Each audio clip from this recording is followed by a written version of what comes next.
Facebook Live, baby. Go to Facebook Live. You can check out what is happening on Emma Knows Money. Yeah, in the studio. All the funny Emma things Knows we're Money. doing and saying and everything behind the scenes here. Got a couple of good guests with us in the studio today, focusing on some technology, sounds like. Yes, and that's why I'm teched out today. That's right. I wanted to show my expertise. Big timiness, rolling into the studio like right as we're getting ready to do a last-minute sound check. Hey, it's perfection. Been doing this long enough. I've been now, doing this you're long like, enough. Like, I only need a minute to do a sound check. It doesn't matter. Just keep my seat warm. But I have to say, I am very excited about the show today. Little known secret is my degree is actually in information systems. Oh. So I am a closet techie from 20 some odd years ago. So I have tons of questions for everyone. Great. Well, we have Joanne Phiffer from Eastern Data. She's the Senior Account Manager, Director of E-Commerce, joining us. And also we have Drew Barton from Southern Web. Drew is the founder and president. So welcome. Thank you. Thank you. So I've been watching this show called Silicon Valley. I don't know if any of you are familiar with it. No, I have blank stares. No. But it's a show about some guys, the startup craze. And one of the things that I've noticed when you're dealing with people in the technical world or in IT, it's how do you get what you know and what's important to you and what makes sense to you? How do you put it in common language so that the everyday end user can understand what you're saying? Well, in many cases, as with any category, there's all these acronyms that people who are in the field know what the heck you're talking about when you say, you're using an SAS or an ESDI or different connections and things like that. But typically, if you just kind of word out what the acronym actually stands for, and then if you still get that blank stare, then you can go further. Okay. But usually if the very first time that you bring up an acronym, you actually say it, the acronym, and then you actually say the long version of what the acronym means, and that helps a little bit. Okay. And a lot of times you had just, you can tell by the feedback that you get from the person that you're talking to is, the eyes kind of go foggy. So you see that glazed over look. Kind of like you did when I said, SAS, hard drives. Which is a very common term if you're using in the storage area. Okay. So that's kind of what I do. I don't know, Drew, because you're in kind of a different field than me. You're in more to the coding and the web development. We have plenty of abbreviations. Sure. There's no shortage of that. Yes. I think when you find yourself using abbreviations instead of working towards the solution, like in your particular case, you were talking about that person not having enough storage. That's the pain that they're having. So you're solving the pain that they're having rather than the SAS or the SAS solution. You're working towards what's ailing them at that moment rather than selling them an abbreviation. No one wants to buy an abbreviation or an acronym of anything, really. They want to find a solution. Correct. And so if your proposal and your talk with your client surrounds anything other than the pain that they're having, that's when you know you're getting off base, and no one buys on abbreviations unless you're way down a rabbit hole in technology. But by and large, if you're selling towards what they're looking for, that focus, that's exactly it. I'm an idiot when it comes to a lot of the technology, and I expect that you probably would rather somebody be open and up front with you. That nobody's fooling you when you're talking, and that person nods their head as if they know what you're saying. But you'd much rather, I'm sure, have them say, I don't really understand that. That's not in my wheelhouse. Well, Joanne, so here's a terminology, and so here's one, EDI. So when I hear EDI, I think of old school electronic data interface. Yes. Okay, so shopping carts. That's what I came into the business to do. So but that's not what EDI means for you and your company. No, it does. Oh, it does. Yes. Bing, bing, bing, bing. I was correct. Okay. That's the area that I'm a director for. Oh. Yeah, it's my area of responsibility, and that's basically just think of Amazon. Okay. And it all kind of resolves around the e-commerce world. Yes, it does. And then EDI is just an implementation of the data set standards that people use to communicate back and forth electronically. So tell me, how would you approach, so you're talking to me who, even though I have a little bit of knowledge, my knowledge is from, back in the late 90s. So in today's world, I know absolutely nothing, right? How would you talk to a small business owner that needs help, but doesn't know where to start or what they really need? So how do you come in, you meet a business owner, and they say, I need help, but... Well, there's plenty of spaces and companies available who do that onboarding of a new customer who's brand new into the e-commerce world and is looking to, let's just say stick their toes in the water a little bit and see if it's something for them.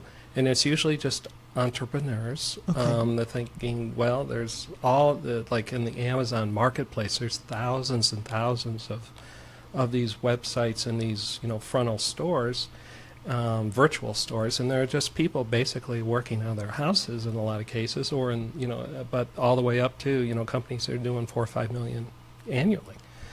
So if somebody's starting, then I refer them to other companies that would walk them through the process. Great segue into this. Joanne, why don't you tell us a little bit about Eastern Data and what you do? Well, for me, I have two main focuses, two areas of responsibility. One is the e-commerce area, and my major account that I work with in the e-commerce is Amazon.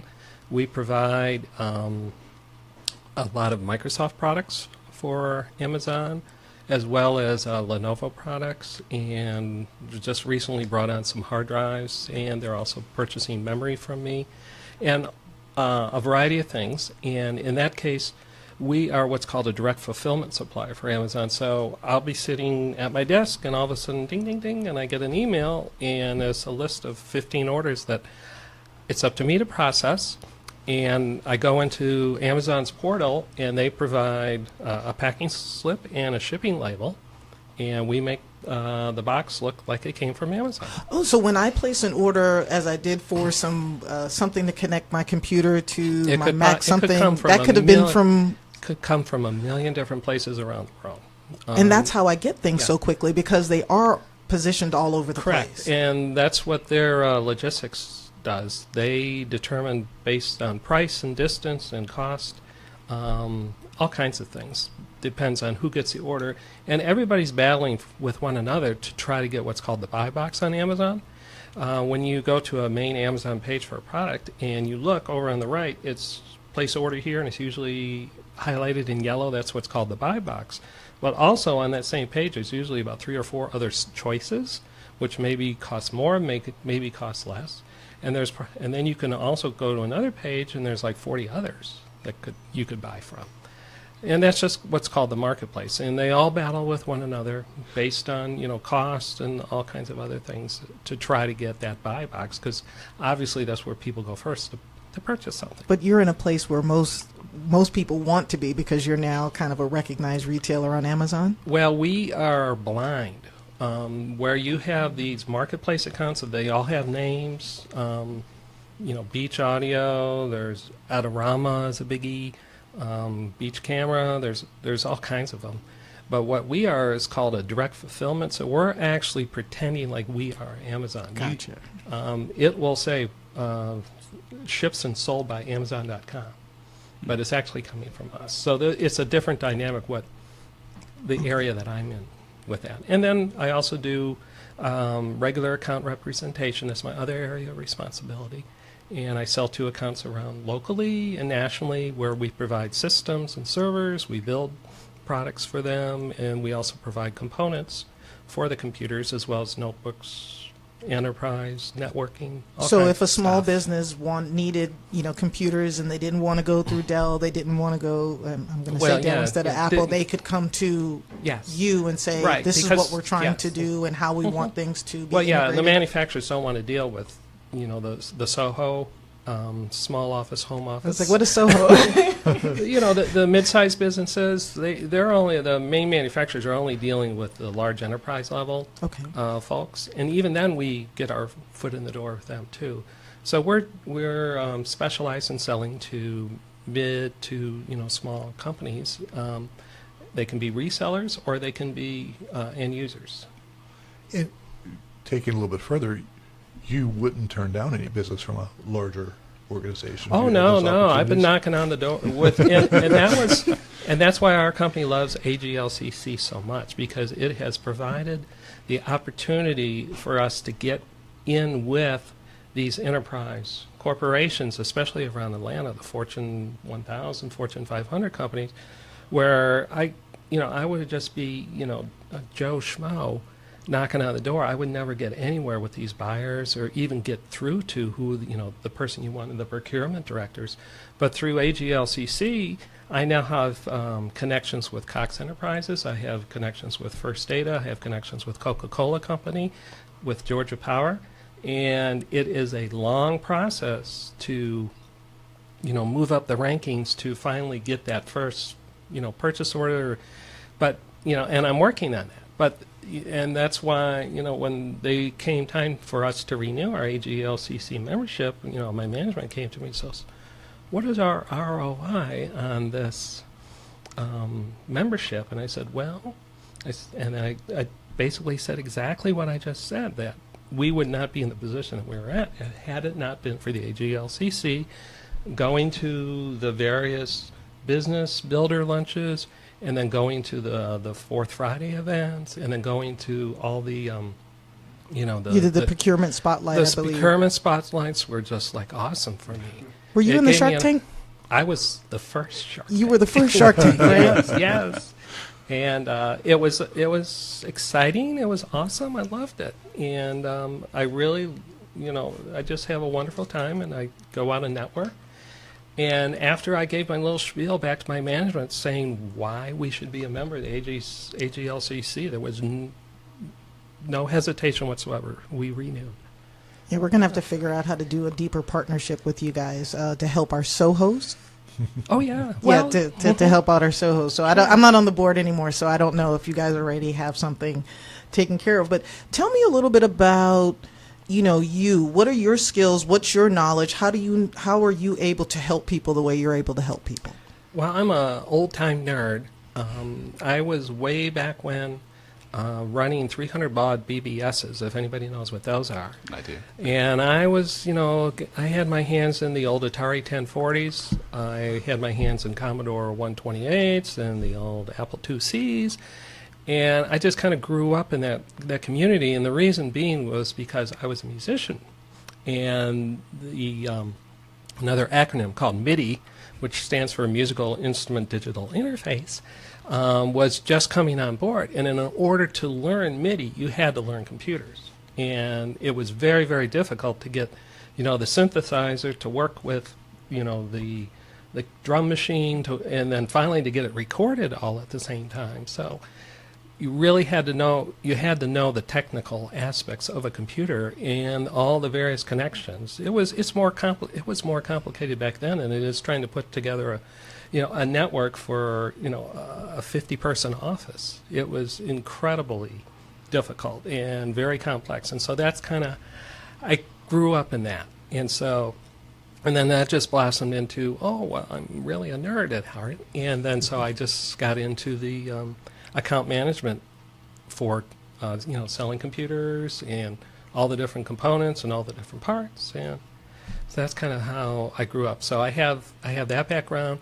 And then I also, through my volunteer work, I learned quite well Microsoft Office Suite and various other publishing like Photoshop and CorelDRAW and Excel. I'm kind of like an expert level in Excel. I can do all kinds of the formulas, Pivot tables and all that. pivot tables and the VLOOKUPs Blah, and blah. and you have to know that for the e-commerce because that's how they communicate. And a lot of it all boils down to a very simple file, but it's the machinations of that file that makes it difficult and complex. So that's kind of where I come from. Joanne, do you work out of an office or do you telecommute? I telecommute. I've been doing it. Yes, it's You sometimes. telecommute? Awesome. I've been doing that for, since I came on board with Eastern Data, which was in 2014. I've been telecommuting. And I use a wonderful program called Team Viewer. And it basically gives you your desktop at work, but you're at any location in the world. And as long as you have a phone, a tablet, or a full-blown desktop computer. Or an iWatch? Not yet. Not yet, but that's coming, I'm sure. You can log in, and all of a sudden you got your desktop sitting in front of you. And the only requirements of the home office is that they give you a desktop that's hooked up to their network. And it just works great. So that's how I telecommute. Now, what about servers? Do you guys have like a server farm at your location, or Yes. you do? It's not a large one, but we have specialty servers for our email, for various appliances, for our security, for our internal database, and then we partner with Sage with that gives us all of our database accounting and our order entry and all that. What kind is of stuff. Sage? Sage is a company. It's a software company, and they have where we use their software program. I'm asking basically. because Sage is also the older, For yes, the LGBT group Yes. called Sage. So I had to make sure that we That's knew that correct. we weren't talking about the Yeah. same thing. That's right. Do you get to travel much? I do a little bit. Company sent me to several events. I went down to Tampa and went to one of the national distributors called Tech Data. That's like a $50 billion enterprise distributor that's just massive. And they partnered with Microsoft for a launch of their new Surface laptop that just came out as an upgrade. And so I got sent to that, and I spent 3 days down there. And then I do travel. I've been to Amazon a couple of times, and met and visited with them, and that's always a trip. And that's in Seattle, their headquarters. So those have been like my two major trips, but not too much, maybe 2, 3, 4 times a year. So in the IT world, just like many worlds, the financial world, the banking world, the this world, and the Yeah. that world is very male-centric. How is your company, or is your company, supportive of your transgender status? Very much so. And it's been a wonderful revelation, let me tell you, because I was very worried when I did, come on board and, speak to the management, about that. And it was like a 100%, it's you, and, there was no issues. And the nicest thing was the president came to me and said, and if anybody causes an issue, I want to know about it. So they're protective of me, they support me. That's great. It's really hasn't been an issue, which is not typically the case. So I've been very lucky in that aspect. So I'm very happy with that. You're making me smile. We're all smiling. Right, we're all sitting here smiling. What about, you mentioned volunteer work? Tell us about the volunteer work that you do in the transgender community. I'm very involved with locally. We had a local, it was really a national transgender conference that was known as the Southern Comfort Conference. It's been a 25-year institution here in Atlanta, and it was at one time the largest trans conference in the world. We were up to about 1,200 attendees. It would always happen in September, and I was responsible for just about anything, and I worked my way up as a simple a welcome desk volunteer all the way up to I was conference chair in 2014. And it involved just a myriad of things that you had to do. We had presenters. I worked with all the presenters. You have to recruit presenters. You have to get their bios and get all of their, it's like herding cats a lot of times. But we would put on about 100 seminars over a 3-day period, and that can get very complicated because everybody's going all their own way. We were originally down at the Sheraton here in Midtown, and then we've been out at the Crown Plaza out at Perimeter. The conference did move after 2014 and moved to Fort Lauderdale, unfortunately. But there is a new conference. It's called the Peach State Conference, and I've been involved with them. You said Peach State? Peach like State. Georgia? Okay, Yes, got yeah, it. Peach State. And it's just a lot of work. I do the website for them. I've done all their marketing. I've done fundraising as well as the programming for that. And on top of that, I'm in a band that's playing at the conference. So I usually, typically, I'm putting in about 20 hours a week for that. What do you play? yeah. Sorry. I have a degree in guitar, so I play guitar. Right now, I play for the Atlanta Freedom Band So you don't just play it, you have a degree in guitar. in classical guitar. Oh my. Yes. Wow. So I play classical guitar, but my love is jazz. So I'm in what's a group called the Metronomes, which is a 20-piece stage band, jazz band, which is part of the Atlanta Freedom Bands Coalition, which is a pretty large organization. They have a concert band, which is about 100 members. They have the stage band, which I'm in, which is about 20 members. And then I also just recently joined the marching band, and I am playing guitar in the marching band. How does that happen? They have these little guitar amplifiers that are now battery operated that weigh about 7 to 10 pounds, and you put a long strap on it, and it's over my shoulder, and it hangs there, and I plug my electric guitar into it, and they just love it. And it's almost it's pretty loud.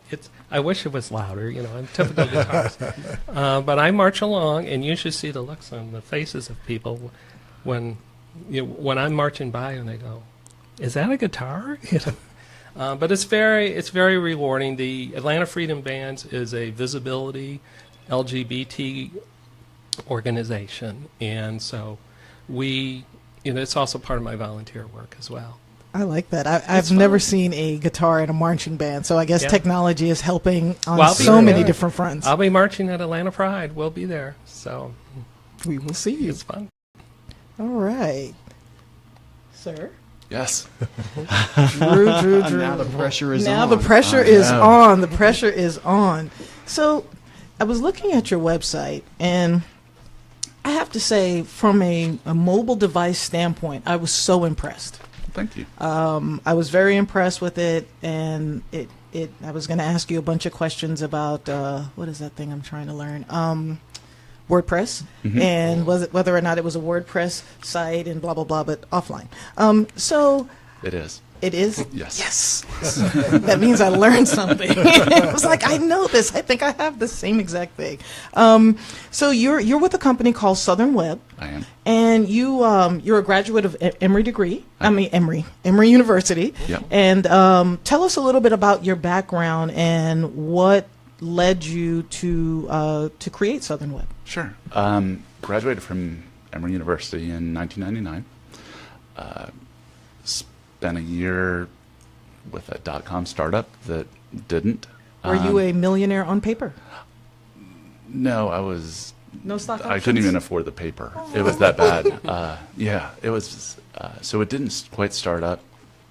Towards the end, I went ahead and got my real estate license. And on the day that I passed my real estate exam, I got a call from CNN saying, "Would you be interested in being our webmaster?" And I said, "Yes." And they said, "Well, hold on. This is for third shift." And I said, "Well, what's third shift?" And they said, "It's from 11 p.m. to 7 in the morning." And I said, "Yes." And they said, "Well, we need you to think about it just a little bit because it's 11 p.m. to 7 in the morning." And I said, "I don't really need to think about it." Yes. And so for the next 3 years, I worked at CNN.com as the webmaster. And when you do CNN's website, people say, "Would you do mine too?" And I have this habit of saying yes. And over time, I developed 30 or 40 clients out of being involved in, at the time, I was involved in Atlanta Executive Network, AEN. And that's where the majority of my original clients came from many, many years ago. And out of that, I developed too many freelance clients to continue to work at CNN because I was not sleeping because I was going in at 11, getting off at 7, going to go meet with clients all day, then trying to get to sleep before 11, trying to do all the work and meeting with folks. So eventually one day I said, let's leave. And so that's where Southern Web started after that. And how'd you come up with the name Southern Web? Oh, you want the story? Yes. Oh my gosh. Now we do. Okay. I went to go meet with a company. A company called me that was way outside the city in Conyers. Nothing wrong with Conyers. Ooh, Nothing that's wrong with OTP. Conyers. Outside of the It perimeter. Out It's there. out and out there. It's like 5 miles. I had named my company after a Coen Brothers movie from the early 90s called Barton Fink. Has anyone seen this movie? All right. Neither had these guys in Conyers. And so for the first 15 minutes of the meeting, I was explaining the name of my company. We didn't talk about their website at all. We just talked about this Coen Brothers movie and why would I name my company after a Coen. It was awful. And so on the drive back on I-20 back into Atlanta, I was saying, I'm going to give my company the most clear name possible so that we can talk about websites and digital marketing rather than talk about, a Coen Brothers movie. Which, if you haven't seen it, go. I haven't seen it, but hopefully you get some royalties for bringing that movie up. So one other interesting factoid, you're also an Eagle Scout. I am, yes. So that is, anytime I meet an Eagle Scout, to me, an Eagle Scout is the next step from, like when you give a veteran and you say thank you for your service. So anytime I meet a guy who made it all the way up the rankings, because it's not That's easy. taking it seriously. It is very serious, and it's not an easy thing to do. So I always want to, commend people, and I think that, scouting is one of those things that we kind of poo-poo in today's world, but I think it's so important for young men and young women on the Girl Scout side to be a part of something and be responsible for things. So Moving up to D1. yeah, I'm proud of you, sir. Thank you. You're And at that time in your life, it's very difficult because you have so many other things pulling and pushing at you. And you're a teenager, and scouting at that point when you're in your later years of high school is not the cool thing to be associated with. Mm-hmm. No. And we did not have the coolest uniforms. I belonged to the oldest Boy Scout troop in America. It was called Paoli 1.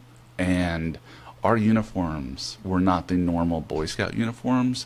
We had World War II Boy Scout uniforms that were entirely in wool. Oh, wow. Oh no! And In the summer? uniforms from World War II were in wool, and so we kept these World War II uniforms, sewed our Boy Scout patches on it, and in summer, winter, what have you. But it was so that in itself was not cool. But you were proud of your uniform, and differ as it may have been after a summer of camping. And what a lot of people don't talk about in Boy Scouts is how parents also deserve the Eagle Scout. Yes. Because Right. Yeah, man. they are chauffeur. It's like travel ball. Exactly. It is exactly like that. They're your Uber driver. They are there with all 21 merit badges that you have to go get. There should be a corresponding Eagle Scout badge for parents once they achieve that. I agree. Yeah. Very impressed. I made it to Weblo, but that was as far as I got. Anyhow, in the past decade, there's been a lot of changes in web development. Can you talk a little bit about that? Sure. When I first started developing websites, we either developed them by hand using just a normal text editor, or you would have this awful bit of software called Front Page. People are raising their hands. We're on radio; they can't. But Been there, done that. That was awful. That was Microsoft, right? Or didn't they buy it from someone? It was horrible. it was horrible. And so there was that. Then that transitioned to Dreamweaver, and we stayed in Dreamweaver for about 4 or 5 years there. And then things started to transition into more of the content management systems. And there were some false starts that we got with different content management systems. And then, as you mentioned earlier, WordPress started to take hold. And so for the last 5 years, that's all we've been developing our sites in is WordPress. We could tell that you're very successful so far, but it's really tough to be successful in this competitive market. What's the landscape look like right now? It has changed. When I first started the firm, we were a web development firm that did digital marketing. Now we're a digital marketing firm that happens to do web development. Because for so many firms, it's not about the aesthetic of the site for so many companies. It's about how many leads they generate off the site, how they appear publicly in terms of their competition. Does their website look comparable? Does it give them the gravitas that they need to go get that client? And so that dynamic has changed, and that's been the big aha. And I'm seeing across the industry where other firms, where now it used to be maybe 70% development, 30% digital marketing, where they do ads or SEO or something like that.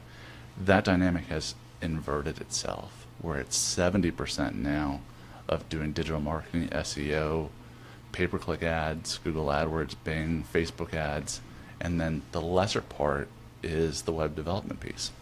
So what recommendations would you give to a SOHO or to a small business owner before they venture into a digital marketing strategy? And I always, in talking to a lot of small business owners, it's like, what comes first? Is it the horse before the cart before the horse? They know they need a website, but after they build the website, then they realize they haven't done this and they need to do that. And so what recommendations or what advice would you give to them? Start with the end. That's always what I suggest. If your goal is in terms of presenting yourself as a thought leader, a subject matter expert, have that in terms of the goals and write them down before you even get started. If your goal is to derive 5 leads a month from the website, or 10 or 100 or 1,000, whatever those things are, start with that end in mind, because the vehicle is the website. The vehicle is the website. It's keeping in mind the backwards math you have to do to get to those 5 leads, to get to that 10 leads, or to get to that comparable status as, let's say, a luxury leader. And then find out where you fit in that. If you're positioned on price, then Amazon may be your marketplace. But if you're positioned on relationship and luxury, and that you are in a different place, Amazon's not going to help you position yourself in that. So you have to then build your website as a market leader in terms of that, so that people look at it and go, oh, this is the top level. These are the experts in that. I looked at your website, and in addition to it being mobile friendly, one of the takeaways that I took away from it is that I'm going to refer your website to other people who want to be known as thought leaders. And the reason for that is I was looking at your blog. Yeah. And what struck me, and I'm going to encourage everyone to take a look at his blog. Southernweb.com. At southernweb.com. And I don't know if you can get to it from each of the people's, your team's pages, but I got to it from clicking on you, Drew Barton. So what I found was there was an article, now I don't remember what the subject was. It was either, oh my gosh. Well, anyway, it doesn't matter what it was about, but the information that was provided in the article, as a small business owner, it hit so many different points. So 1, it was giving me information. 2, it was talking to me about the taxation of buying. It had to do with buying certain types of software and developing a website. Oh, yeah. So, and in the article, it talked about what the IRS considers, hardware, what the IRS considers software, that there may be taxation differences. And I thought about that, and I said, man, as a business owner, we do want to know what, to get what we need. But then there's another part of us that's always thinking about the money. How is this going to help me? How is this going to impact my bottom line? And I thought that was so important. So I wanted to, again, just commend you that, I again, really got sucked into your website and had to pull myself back. Like, no, that we don't have time to read everything. But So what other resources, or do you have resources available to help educate your small business owner, the small business owners that are out there? Well, to recap what that blog article is about, in case you don't go to the website, but you should. But if you don't, that article is about how often you should redesign your website. And a lot of people ask me that, and they don't.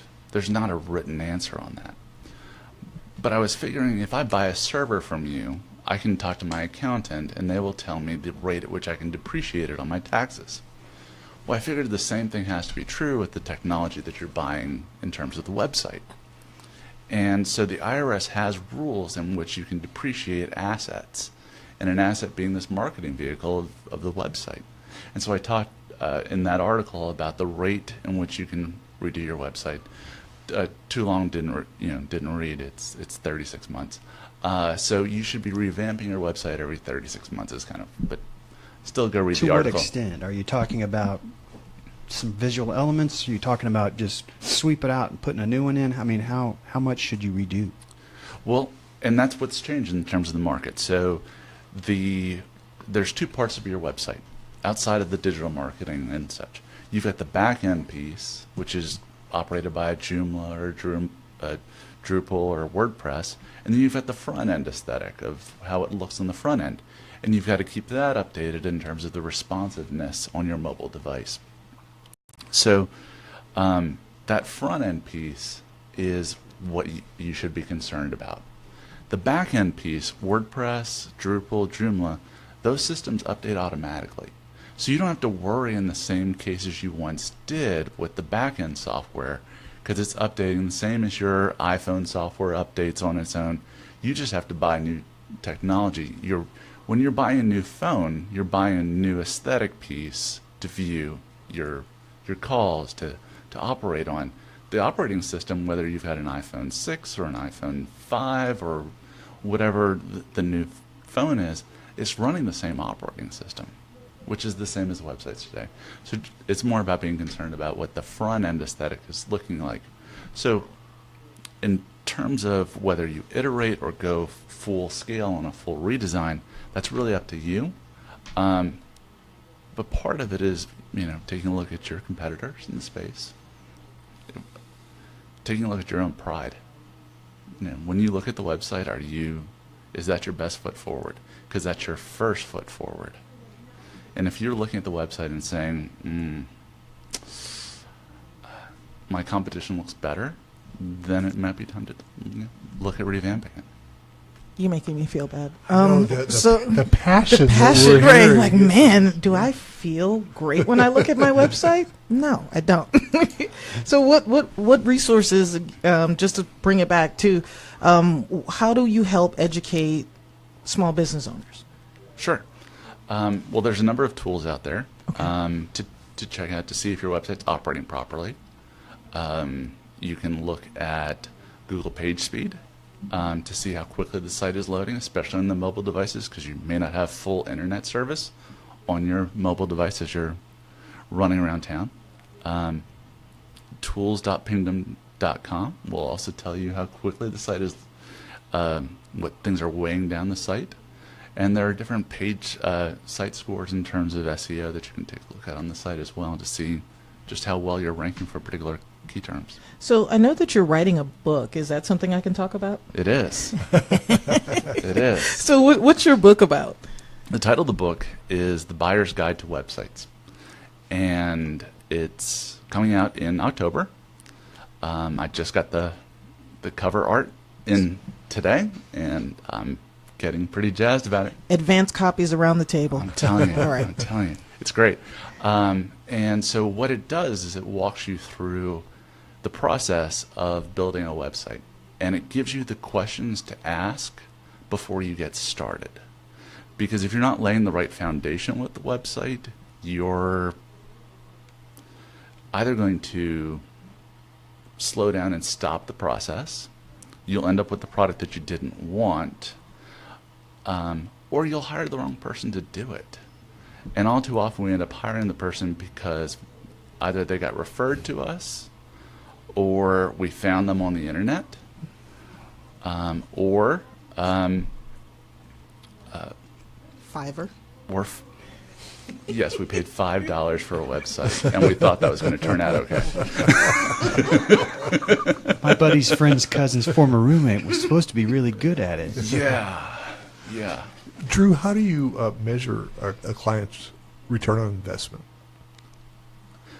It's about having a real brutal conversation with the client in the first phase. Like, what is the value of a client? Is it $5 or is it $500,000? And then to find out how many of those leads, how many people have to contact you to become a client. So for some clients, that's 1 out of 1. Every person that reaches out to them becomes a client. But for more often than not, it's 1 in 10. And so to start doing the backward math of saying, okay, in order for me to get one sale that might be $500,000, I need to then generate 10 leads. And then using the law of 100, which is what I use in marketing, in order to get, as you know from real estate, you've got to send out 100 postcards to get one person to just, hey. You know, that doesn't even mean that they're going to get to the closing table with you. That's just one person to just Respond. hey, Yeah. you know. And you may have to get 4 or 5 heys to get someone to the closing table. Quit sending these to me. But to do the backward math on that, say, okay, well, 1 lead out of 100, and I have to get 10 of those. So I've got to get 1,000 people to the website to get one person to the closing table. And that's the kind of backwards math that I tell people to do in terms of revenue and that type of thing. So if your average closing produces a $10,000 check to you, for you to do the backwards math into how much you can spend to do the marketing behind it. It's math, if anything. I like numbers, and I like those types of numbers. I'm like, oh boy. What's the future look like? Well, let's quantify that. The future of your industry, Yes. because we can talk about lots of futures. True. I think there's going to be greater improvements in these website builders. It just makes sense. You can go to Squarespace, you can go to Wix, you can go to GoDaddy, and you can build a website for $5. That looks really nice. It does. And I can't compete as a professional web developer. I can't compete with that. If you can pay $5 and get a product that is workable, if you're a plumber, works fine.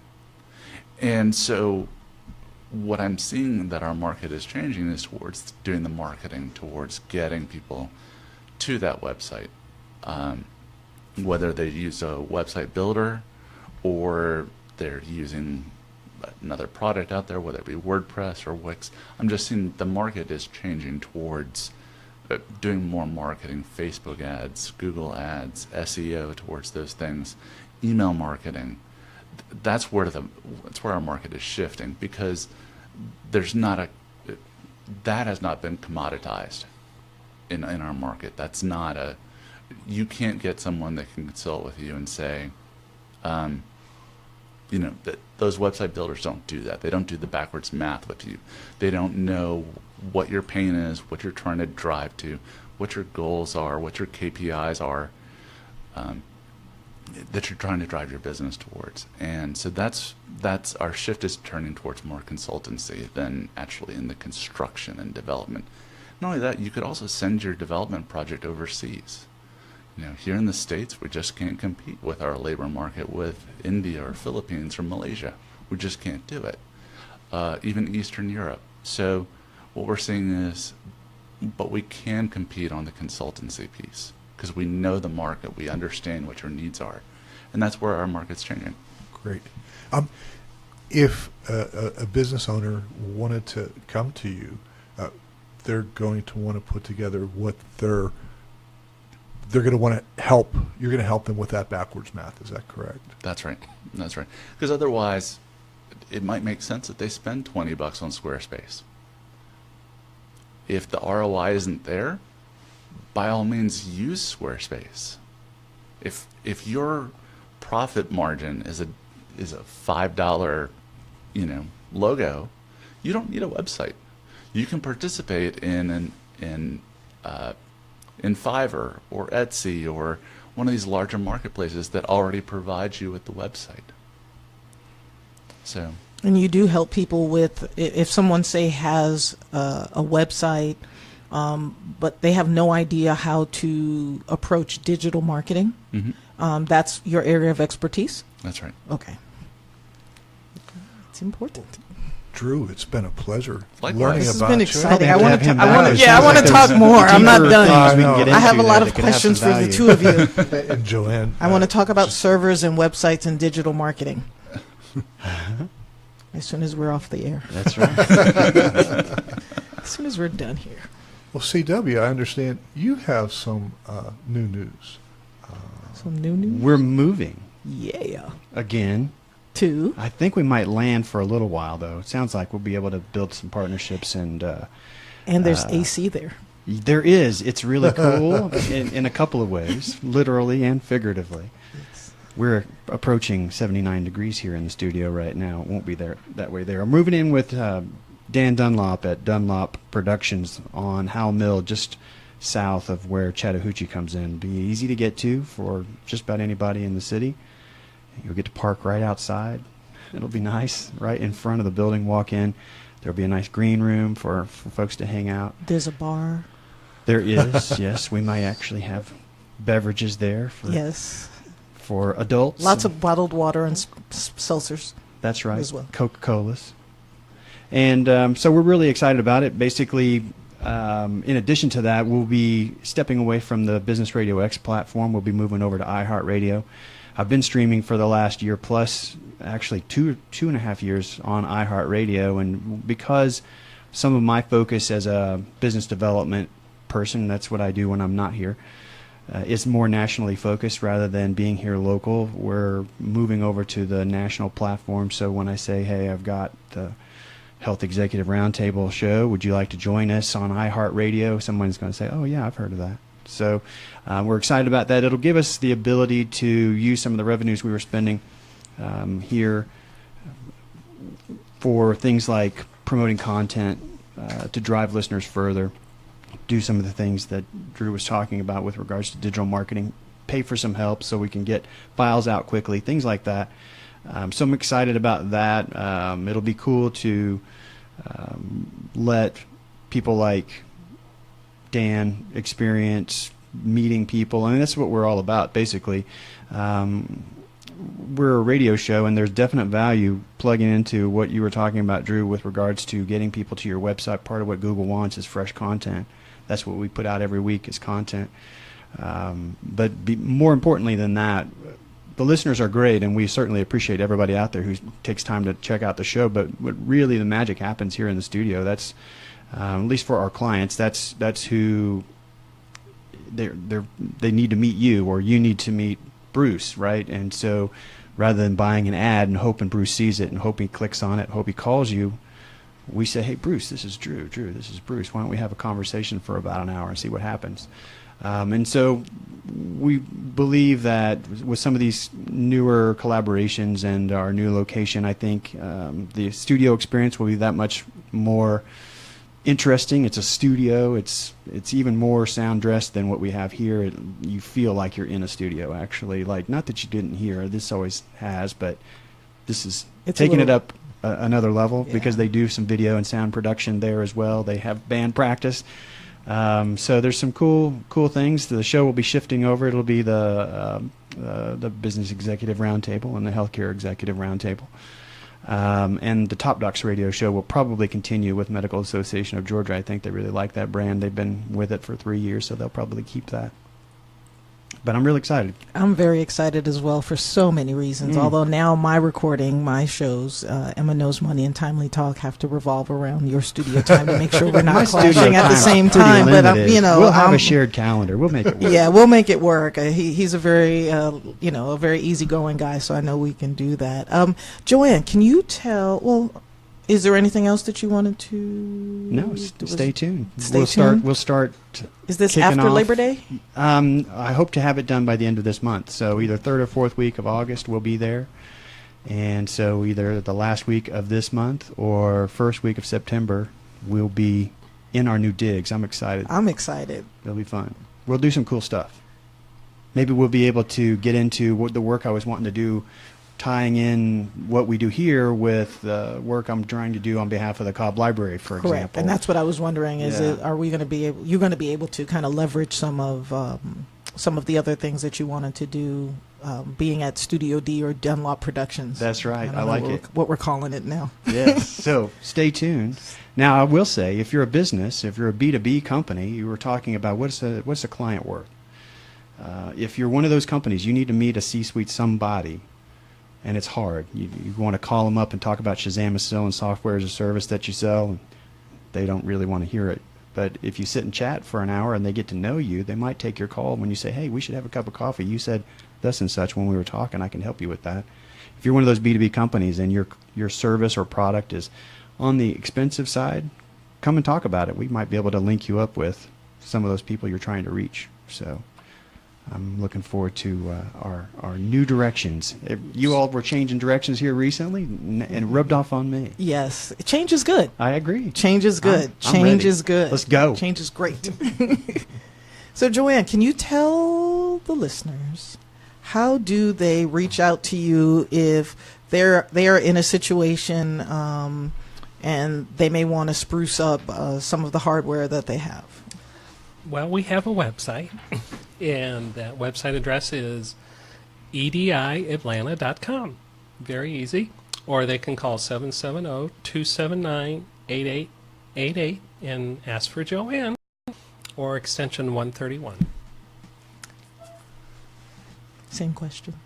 What was the How question? does I'm sorry, I was zoning out. I'm sorry. It's so so if a business owner wants to reach out to you or to your company, and they have questions, how do they find you? I'm always on email. So Do you have a website? You know, that's a really good idea. We should do that. Let me write that down. It's drew@southernweb.com, and the website is southernweb.com. And can people find you on the Twitter and the Facebook and the Instagram? Yes, I am on the Twitter. What are you? Who are you on the Twitter? I am Drew Barton on the Twitter. At Drew Barton on At Drew Twitter. Barton. And I've been having a blast with the Twitter lately. It's fun, isn't it? You know, Facebook is all the people you went to high school with, and Twitter is all the people you wish you went to high school with. Yeah. That's what I love about Twitter. You get to pick who you follow, and Yeah. where Facebook you accept friendship. Yeah. So anyway, it's a much cooler high school. And Bruce, how do people reach out to you? You could reach me at Bruce at commongroundrealestate.com, 404-441-6930, or you can go to the Common Ground Real Estate website. Are you on Twitter yet? I need your help, Emma. I need to learn how to be a twit, and I need to understand how to use that Instagrammy thing too. So. Is she going to be able to teach you about how to be a twit? That I can do. That I can definitely. I can teach you how to be a twit. If the president can use Twitter, Oh, you can use God, I can use Twitter. Yes. No, I have an account. I just haven't. I haven't been using it effectively. So you don't use it at all, man. I don't use You it don't at use all. it at Yeah, all. yeah. You don't use it at all. So I need your help. Yes, I can help you. So how do I get in touch with you? On Twitter at Emma Knows Money. Email address is emma@greenwoodwm.com, and our website is greenwoodwealthmanagement.com. Emma, I have a question for you.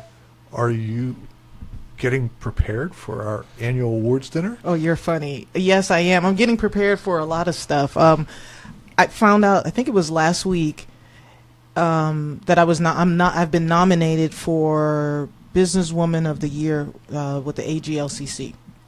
And it's funny that I had to get a message from our general manager, even though my wife sits on the board. I don't know if she knew or she just was someplace else mentally, but she didn't tell me.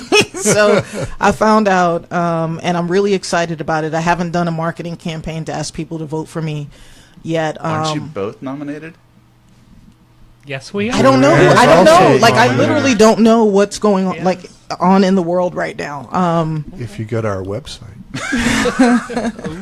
And I'm also, I was gearing up marketing wise because I'm going to be in the Wall Street Journal and Forbes or Fortune, one of those two, and the Atlanta magazine in October for being one of the top wealth managers in the city. So all my focus has kind of been there, and then this pops up, and I'm thinking, oh my gosh, this is a great thing to have happen. Now let's figure out how to incorporate it. I mean, the whole digital marketing stuff is a beast, especially when you're not, prepared for it. So.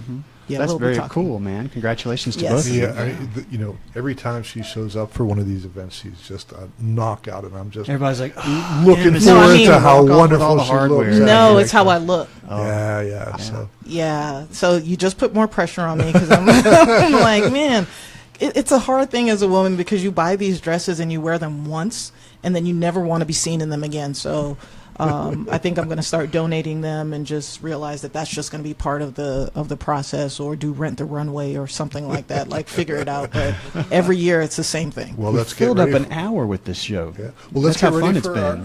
our pictures. I'm wearing a tux, and the tickets are on sale. Go to www.theaglcc.org and purchase your ticket for our June 22nd annual awards dinner. Not June. Oh, I'm sorry. September 22nd. Yes. It's a Friday. It's going to be held at the Westin In Buckhead. Buckhead, yes. I hope to see you all And there. we do have a room block, I believe, for people that want to stay the night. Definitely go ahead and do that. If you have not done so yet, subscribe to the show. That way, each week when the new episode comes out, it'll be downloaded straight to your device. We only have a couple of them left, and they'll get sent to you, and then we'll let you know with the new details for the new brand whenever it comes out, and you'll make sure, hopefully, that you subscribe to us there as well. So when you have some time, you can check out our show, meet these cool guests that we have, and turn around and share this, man. Put it out on LinkedIn, put it out on Facebook. This is all about getting the word out and doing that nice little thing of just hitting share. You may just be helping somebody out that means something to you. You didn't even realize by doing that. So everybody who shares our content, who makes time to check us out each week, we really appreciate you very much. It's great been having both of you in the studio with us today. It's been awesome. Thank A lot you. of fun. Thanks. Always fun. And then Bruce and Emma always. It's we're getting this thing down. We're getting this down to, hey, if I could fly in here 60 seconds before we go on the air, boom, I'm good. Everybody out there, we'll see you next time. See you then.